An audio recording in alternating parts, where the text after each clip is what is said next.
Hello दोस्तों, कैसे हैं आप सब। मैं हूं माला और आप देख रहे हैं आपका अपना यूट्यूब चैनल चिल वाइब्स। दोस्तों, आज हम आपको ले चल रहे हैं समय की उस गहराई में जहां भारत सिर्फ एक देश नहीं था बल्कि 16 शक्तिशाली महाजनपदों का संगम था। जहां बदलाव की आंधी उठ रही थी, जहां साम्राज्य बन रहे थे, जहां बुद्ध और महावीर जैसे महामानव इतिहास बदल रहे थे। तो चलिए शुरू करते हैं यह महाकाव्य जैसा इतिहास।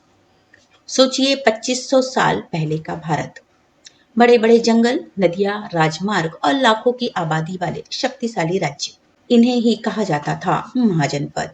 इन राज्यों में सत्ता, व्यापार, शिक्षा और संस्कृति सब कुछ तेजी से विकसित हो रही थी। भारत में 16 महाजनपदों की एक रोमांच यात्रा है। पहले है अंग, जिसकी राजधानी चंपा थी।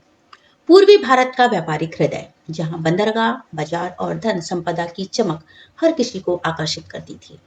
सबसे शक्तिशाली केंद्र मगध, जिसकी राजधानी राजगिरी थी। मगध सिर्फ एक राज्य नहीं बल्कि शक्ति का केंद्र था। बिंबिसार और अजातशत्रु ने इसे इतना मजबूत बनाया कि आगे चलकर यहीं से मौर्य और नंद साम्राज्य खड़े हुए। काशी, शिव की नगरी, जिसकी राजधानी वाराणसी। ज्ञान, व्यापार और अध्यात्म का अनोखा मिश्रण। काशी वो भूमि थी जहां संस्कृति हर कदम पर बोलती थी। कौशल, जिसकी राजधानी श्रावस्ती। अयोध्या और श्रावस्ती दोनों महान शहर इसी राज्य के थे। यह भारत के सबसे शांतिपूर्ण और समृद्ध क्षेत्रों में गिना जाता था। बच्ची, जिसकी राजधानी वैशाली थी। एक ऐसा राज्य जिसका शासन राजा नहीं जनता करती थी। लोकतंत्र की पहली झलक यही दिखाई देती है। मल्ल, जिसकी राजधानी कुशीनगर और पावा। शौर्य और धर्म का संगम। बुद्ध का महापरिनिर्वाण यही हुआ, जिससे यह स्थान पवित्र बन गया।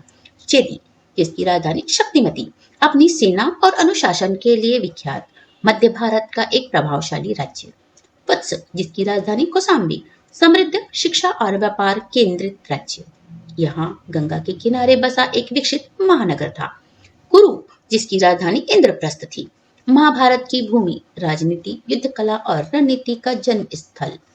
पंचाल, जिसकी राजधानी कापिल्य, वेदों की शिक्षा का बड़ा केंद्र। यहाँ के गुरुकुल पूरे भारत में प्रसिद्ध थे। मत्स्य, जिसकी राजधानी विराटनगर, खेती और पशुपालन की उन्नति से भरपूर राजस्थान क्षेत्र का महत्वपूर्ण राज्य। सुरसेन, जिसकी राजधानी मथुरा, कला, संगीत, व्यापार और आध्यात्म का अद्भुत केंद्र।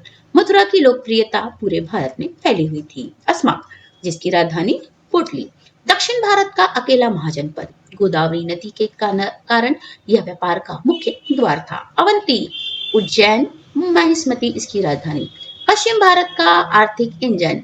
व्यापार मार्गों की पकड़ ने इसे बेहद शक्तिशाली बनाया। गांधार, जिसकी राजधानी तक्षशिला, विश्व प्रसिद्ध तक्षशिला विश्वविद्यालय, जहां विदेशी विद्यार्थी तक पढ़ने आते थे। और 16 महाजनपद। कंबोज, जिसकी राजधानी राजपुर, घोड़े, सैनिक और युद्ध कला। कंबोज इन सब का उस्ताद था। भारत और मध्य एशिया को जोड़ने वाला मार्ग इसी से गुजरता था। दोस्तों, यह 16 महाजनपद भारत के इतिहास की असली नींव है। यही वो काल है जहां नए साम्राज्य उभरे, नई विचारधाराएं फली फूली और भारत का चेहरा बदलने लगा। आज के लिए इतना ही। मिलते एक नए वीडियो के साथ में। अगर वीडियो आपको ये पसंद आया होगा तो आप वीडियो को लाइक करिए, सब्सक्राइब करिए और शेयर करिए और कमेंट्स बॉक्स में कमेंट्स करिए, जिससे मैं आपके लिए रोचक तथा नई नई वीडियो बना सकूं। धन्यवाद।